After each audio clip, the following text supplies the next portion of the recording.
now, I want to talk about the work that you do because it's so important.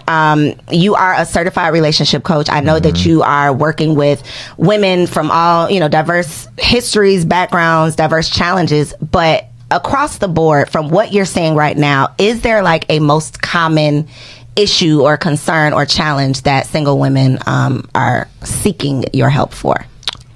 Okay, seeking. I think the seeking part is trying to just understand men, just trying to understand, like, what does he mean when he says this, or why is he behaving like this? Why won't he want a relationship?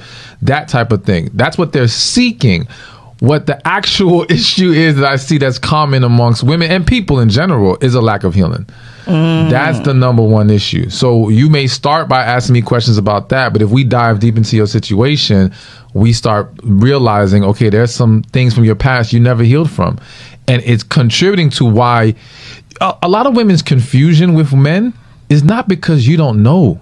It's because you struggle with embracing what you know and accepting your intuition, accepting the facts that's been laid out before you, because you don't want to have to walk away. You don't want to accept that reality. Because again, if a lot of times when you're coming from that place of lack of healing, there's just so many different factors that play into why you struggle to accept what's really going on here. So to me, I'm really just helping you realize or confirm what you already knew deep inside. I'm not always, like, I don't seek to say some brand new stuff. I'm just saying what you needed to hear. How are women receptive to it?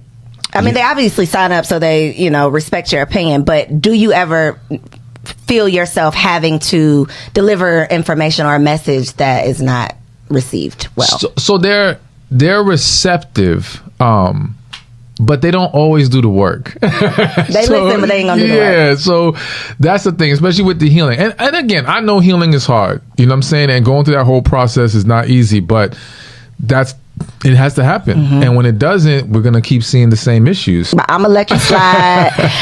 Let's get into, though, the corporate manager versus the successful entrepreneur. Now, B. Simone got herself in a little trouble. I don't want you to get in any trouble, so think before you speak. Of course, but always. What makes you...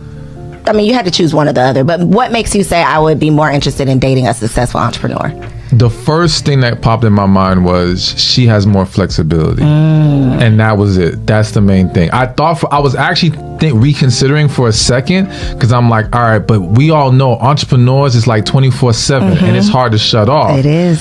But you have the power if you want to make it happen. You see what I'm saying? Yeah. Where the corporate manager has to answer to someone, and I don't like that. Yeah. I mean, again, if I have to deal with it, it is what it is, but that would not be my preference. Have you dated? Like, has this been a situation for you?